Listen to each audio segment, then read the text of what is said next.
Kita sudah melewati 6 kali pemilu di era reformasi sejak 99. Pertanyaannya adalah, apa evaluasi jujur kita atas 6 kali pemilu ini? Apakah kita semakin melembaga? Apakah kita semakin demokratis? Apakah semua sesuai dengan target-target ketika kita memulai reformasi politik Indonesia? Itu tentu yang menjadi tanda tanya besar. Yang hari ini dilakukan Bapak Ibu sejatinya adalah ada dalam konteks tadi. Melangkah untuk terus menata perangkat penyelenggaraan pemilu. Ada banyak cara untuk mengukur bagaimana pemilu itu sesuai dengan apa yang kita cita-citakan. Dari banyak ukuran itu setidaknya ada 2 hal Bapak Ibu yang bisa kita jadikan pijakan setidaknya. Yang pertama adalah angka-angka atau data-data empiris. Dan yang kedua adalah persepsi publik. Nah, untuk data-data empiris, kalau kita melihat data-data yang ada, maka rangkaian pemilu dan pilkada bisa kita katakan aman, tertib dan terkendali. Data menunjukkan bahwa hampir seluruh wilayah pilkada tidak menunjukkan satu peristiwa konflik yang berarti baik vertikal maupun horizontal, kecuali di beberapa titik di Papua yang secara kualitatif memang konfliknya cukup serius dari pemilu ke pemilu. Tapi secara keseluruhan bisa kita katakan dipantau dari Des Pilkada, rangkaian pilkada kita berjalan dengan baik. Kita juga pernah dikejutkan dengan banyaknya penyelenggara pemilu yang menjadi korban atau wafat ketika bertugas.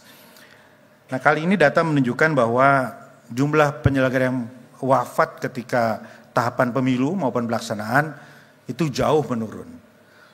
Walau bagaimanapun memang 28 yang wafat ini tetap saja saudara-saudara kita yang gugur dalam tugas.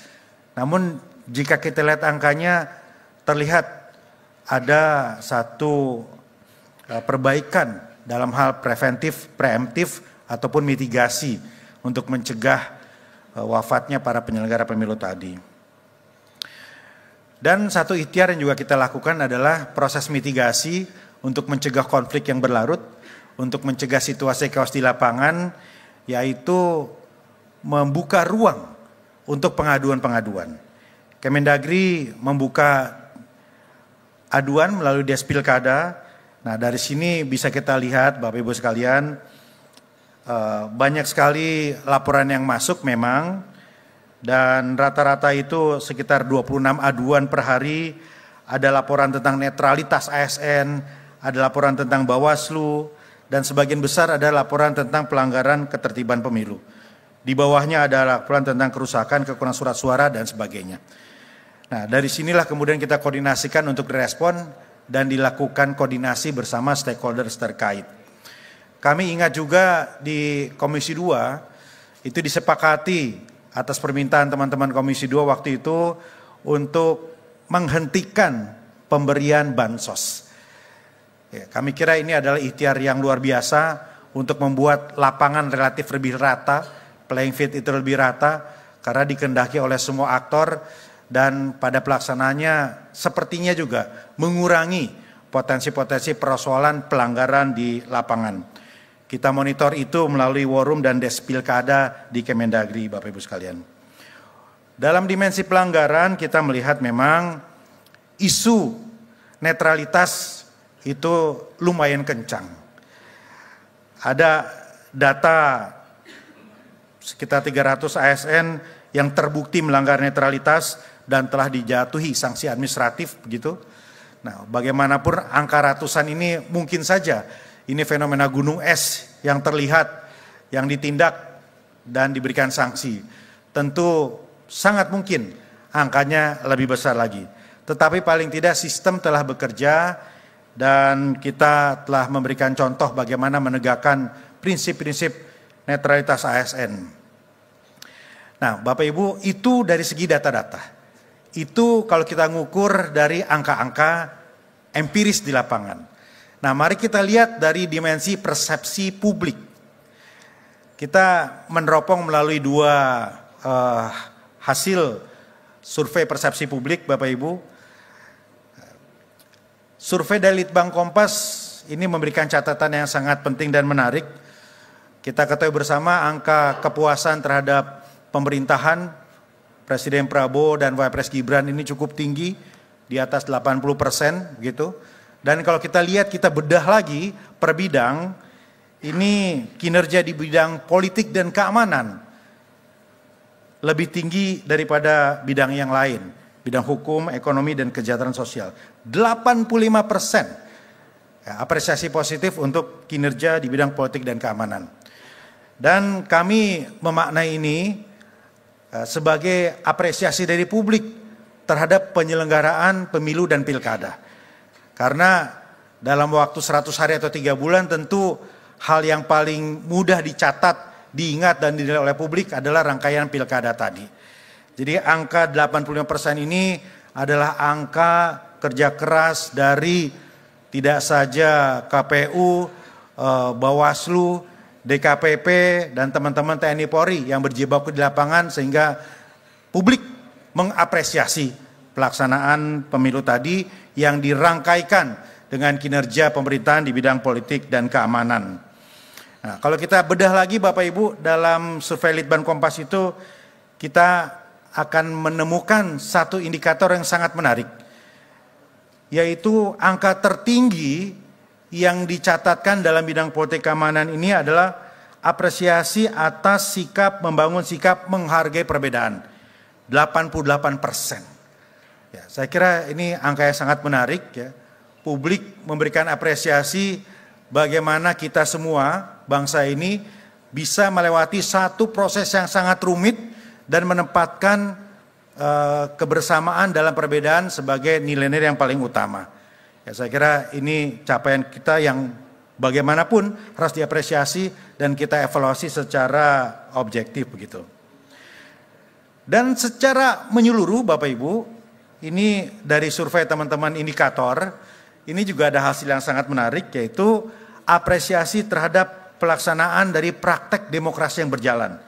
Angkanya juga cukup tinggi, di atas 75% yang menyatakan bahwa demokrasi di Indonesia, prakteknya, penyelenggaranya berjalan dengan sangat baik. Yang kurang puas dan tidak puas kira-kira 18-19% begitu. Dan tentu bagaimanapun ini catatan-catatan yang harus kita evaluasi begitu. Apa maknanya keberhasilan pilkada? Apa artinya tentang persepsi publik? Tentu persepsi publik, apresiasi publik berdampak langsung bagi kepercayaan terhadap lembaga atau institusi negara.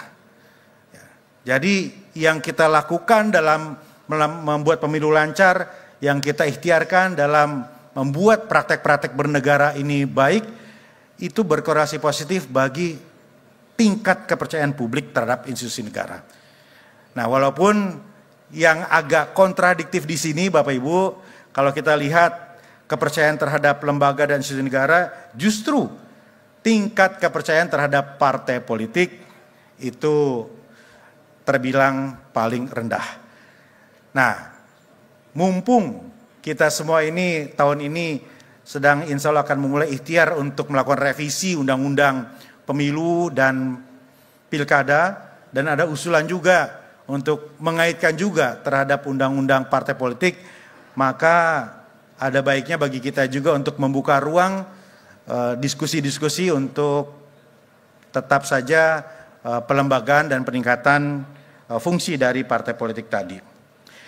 Nah, Bapak Ibu sekalian, ada banyak isu ke depan yang insya Allah akan kita benahi bersama.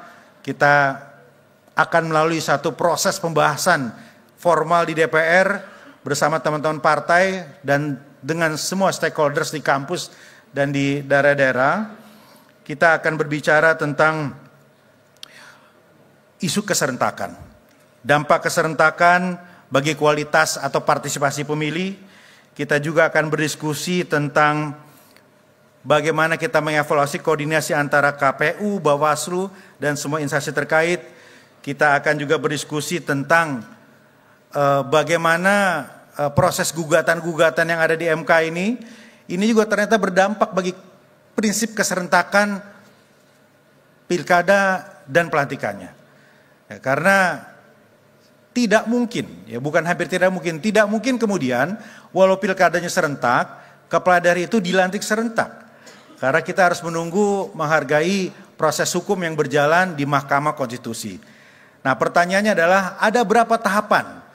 Nah, kemarin kita sudah menyepakati dengan Komisi 2, KPU ada hadir juga, Bawaslu dan DKPP, bahwa gelombang pertama pelantikan kepala daerah akan dilaksanakan insya Allah di tanggal 6 Februari apabila tidak ada perubahan jadwal, khusus bagi teman-teman kepala daerah yang memang tidak digugat ya, di MK, kira-kira begitu.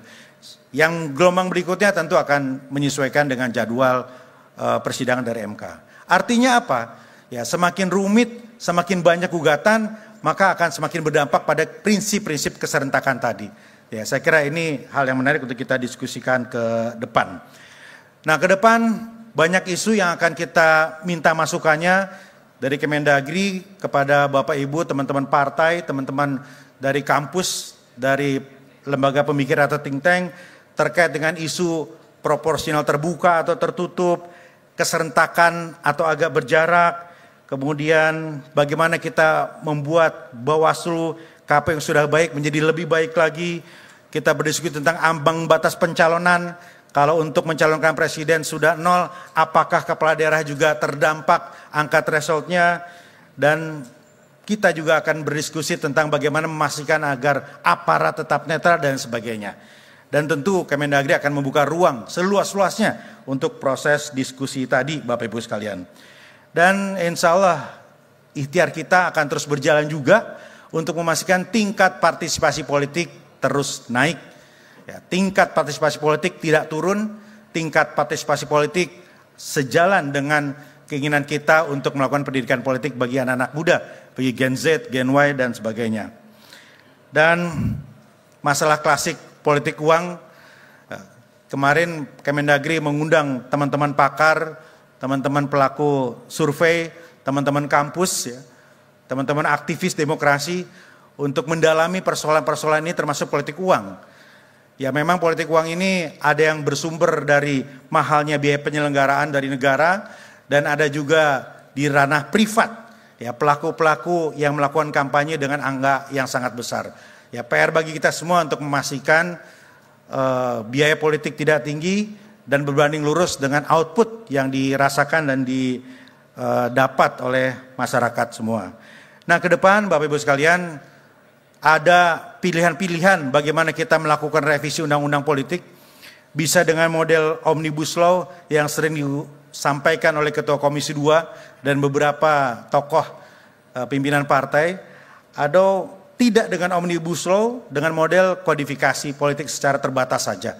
Ini tentu plus dan minus, tapi yang pasti kita punya waktu yang panjang untuk memastikan bahwa yang kita sepakati rumuskan itu komprehensif dan mencakup semua. Bapak Ibu sekalian, apresiasi, salam hormat dari Pak Menteri atas ikhtiar dari DKPP ini, Pak Hedi, Pak Ketua, dan mudah-mudahan menambah bata lagi untuk ikhtiar kita membuat pilkada kita, pemilu kita tidak saja secara prosedural dan administratif baik, tetapi secara substantif dan secara outcomes ini terus lebih baik lagi hasilnya. Terima kasih. Wassalamualaikum warahmatullahi wabarakatuh.